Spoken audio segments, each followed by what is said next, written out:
Okay, good morning to all of you. Our next point 9.7 gravitational potential energy. Okay, we have already discussed in chapter 6 what is meant by potential energy, the energy due to its position or the energy which is stored in the form that is known as a potential energy. Okay, the energy is stored in the form of means the energy is stored that is known as a potential energy, and the energy due to its position that is called as a potential energy. Okay, when the position of the particle changes on an account of force, then the potential energy is changes. Okay, means when the position of the particle changes, then the potential energy is also changes. Okay, when the position of the particle when the position of the particle changes on an account of the force, means due to the force, if the position of the particles are changed, then the potential energy is changes. Okay, means due to force, if the position of the particle is changed, then the potential energy will be changes. Okay, the change in potential energy, okay, we know that is the change in potential energy is work done. Okay, change in potential energy is work done. Change in potential energy is work done. Okay, and the work done is independent of the path followed, then the force is said to be conservative force. Okay, if the work is done, if the work done is independent on path followed, is independent on path followed, means work done is not depend upon the path. Okay, if the work done is independent on path followed,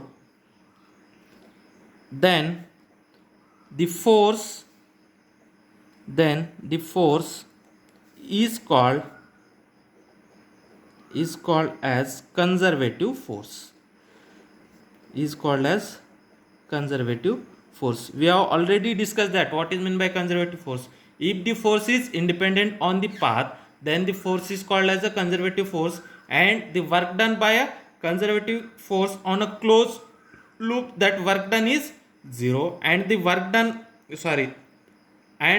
is depend upon the end point, then that force is called as a conservative force. Means if the work done is independent on the path followed, then that kind of force is known as a conservative force. Okay, here, here the gravitation force is a conservative force. Here gravitation force is a conservative force, is a conservative force, means that gravitational force is not depend upon the path. Okay, is not depend upon the path. Okay, now consider that, suppose this is the earth. Consider initially the particle is at a point x, which is at a distance r1 from the center of the earth or from the earth's surface. Okay, and if you applied a force on that particle, and that particle is, and this much distance is a r1. Okay, consider initially the particle is at a position x1. Okay, and if your x1 at a distance r1, if you applied a force, on that particle, and the position is changes, and after applying force the particle goes to a position x2, which is at a distance, r2. Okay, which is at a distance r2. Okay, then that when the particle is at position x1, if you have applied a force and lift to that particle from x1 to x2, then the work is done, that work done is equal to the change in potential energy. Okay, Now see here, now consider initially particle is at position x1, which is at a distance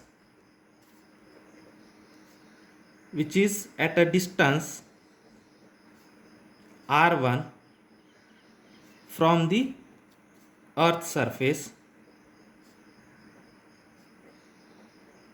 and if we apply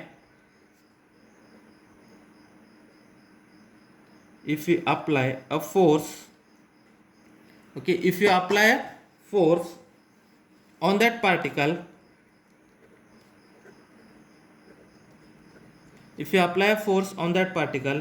then its position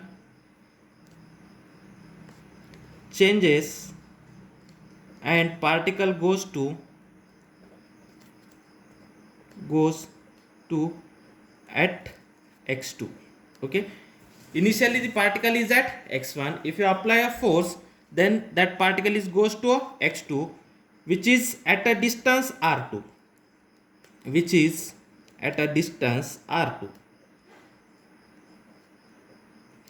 okay, means initially the particle is at x1, which is at a distance r1. If you applied a force, then that particle goes to a position x2, okay, which is at a distance r2. Okay, then in that case we know that gravitational attraction between two masses, okay, we know the gravitational attraction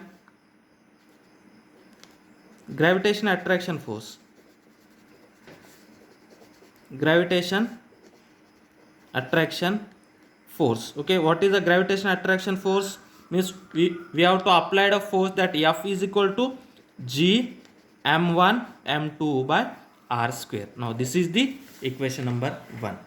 Okay, this is the gravitational attraction force. Means we have to apply a force when the particle is at x1. If you apply a force F, that force F is gravitational attraction force. F is equal to G m1 m2 by r square.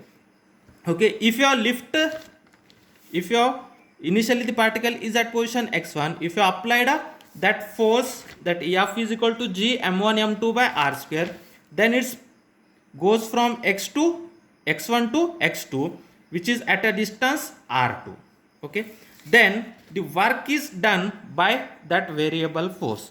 Okay, the work done by variable force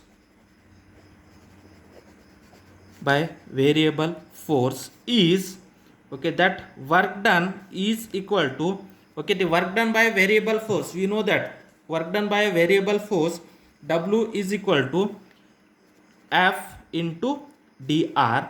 Okay, work done W is equal to F into dx, we have already seen. Okay, here the position change is dr, therefore work done is equal to integration of F into dr. Okay, and initially the particle is at x1, which is at a distance r1, therefore initial displacement is r1 and final displacement is r2, therefore integration having a limit r1 to r2, therefore work done by a variable force W is equal to integration F into dr, integration having a limit r1 to r2. Okay, then what is a F? F is a force, and in that case what is the force? That gravitational force is G m1 m2 into r square, therefore the work done is equal to r1 to r2. F is nothing but G m1 m2 by r square into dr. Okay, here G gravitational constant, G is a gravitational constant, which is a constant. m1 mass is also constant, m2 that is also constant, therefore work done is equal to G m1 m2 are constant, therefore we have to taking outside of integration G m1 m2, okay, into integration having a limit r1 to r2. Okay, what is the remaining? 1 by r square into dr. Okay, and we know that this is nothing but G m1 m2. Okay, integration having a limit r1 to r2. 1 by r square. 1 by r square we have to write r to the power of minus 2 into dr. 1 by r square is nothing but r to the power of minus 2 into dr. Then we know that integration x to the power n into dx is equal to x to the power of n plus 1 divided by n plus 1. Okay, this is a similar as, this integration is similar as integration r to the power of minus 2 into dr. This is nothing but in place of x we have to put r. Okay, r to the power, in place of n we have to put minus 2. Therefore x to the power of minus 2 plus 1 divided by minus 2 plus 1. This is nothing but x to the power of minus 2 plus 1 is nothing but r to the power of minus 1 divided by minus 1. This is nothing but minus 1. R to the power of minus 1 is nothing but 1 by r. Therefore this integration r to the power of minus 2 dr is nothing but minus 1 by r. Therefore this is nothing but g m1 m2. This integration is minus 1 by r, and integration having a limit, lower limit is r1, upper limit is r2. Okay, then we have to take this minus sign as a outside. Therefore minus g m1 m2, okay, into 1 by r having a limit r1 to r2. This is nothing but minus g m1 m2. Okay, we have to put here first the upper limit, means 1 by r2, minus lower limit 1 by r1. Okay, this is nothing but minus g m1 m2 into 1 by r2, minus g m1 m2 divided by r square. Okay, then this minus, okay, into this minus g m1 m2 into 1 by r1, minus g m1 m2 by r1. Then we have to say that this bracketed quantity is nothing but potential energy. Okay, final potential energy minus initial potential energy. Okay, therefore work done is equal to u2 minus u1. This is nothing but change in potential energy. We know that change in potential energy is equal to work done. Okay, where u1 is nothing but minus g m1 by m1 m2 divided by r2, means this is the potential energy. This is a potential energy at a final point. This is the potential energy at a initial point. Therefore we have to, in general we have to say that where u is equal to minus g m1 m2 by r, where u is equal to minus g m1 m2 by r, okay, is called as gravitational potential energy, is called as gravitational potential energy. Okay, therefore means the work done is equal to change in gravitational potential energy. Therefore here gravitational potential energy is minus g m1 m2 by r. Okay, therefore here the gravitational potential energy, here gravitational potential energy is u is equal to minus g m1 m2 by r, is called as a gravitational potential energy. Okay, and sometimes they can only say that find out the gravitational potential, then what is the gravitational potential. Okay, gravitational potential, when they can say that gravitational potential, then only one mass will be there. When they can say that gravitational potential, then gravitational potential is nothing but, that is gravitational potential energy divided by mass, gravitational potential energy per unit mass. Okay, gravitational potential is nothing but gravitational potential energy divided by mass. Okay, gravitational potential energy per unit mass, then this is nothing but minus g m divided by r. Okay, means one mass will be cancelled, means m1 m2 by r, this is a gravitational potential energy, okay, into 1 by mass, means one mass will be cancelled, that mass is m2, then this m2 cancel. Therefore gravitational potential is nothing but minus g m1 by r. Okay, this is the concept of gravitational potential. Okay, means gravitational potential is nothing but when the particle is at a certain point, okay, then that the potential of that point is minus g m1 divided by r. Okay, and the gravitational potential energy is nothing but minus g m1 m2 by r, and the gravitational potential is nothing but potential energy per unit mass, means potential energy divided by mass. This is known as a gravitational potential, and gravitational potential energy is u is equal to minus g m1 m2 by r. Okay, here see here the work done w is equal to something minus something, means that is change in something. Okay, means that is that some quantity, that minus g m1 m2 by r2 minus into this bracketed quantity is same minus g m1 m2 by r1. Therefore that bracketed quantity is a potential energy. Okay, minus g m1 m2 by r. In general, this terms is called as a potential energy.